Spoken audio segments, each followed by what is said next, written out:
There once existed a small business known as the Union Metallic Cartridge Company, who opened up a location on the east end of Bridgeport, Connecticut in 1867. They existed as a result of the increasing ownership of guns after the Civil War, and the expanding need for bullets. The company was later merged with Remington Arms, a company who transformed the small shop into a large 73-acre manufacturing complex to help support World War I. After that expansion in 1915, they became one of the biggest munitions factories in the world, employing over 17,000 workers and literally producing tons of ammunition and weapons each year for domestic and military use.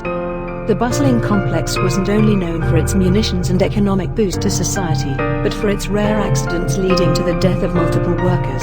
Accidents which included 3 different workers falling into a pot of molten metal and hundreds of rounds accidentally going off and injuring employees. On April 4, 1905, 3 men were killed when an explosion blew one of the 38 buildings to pieces.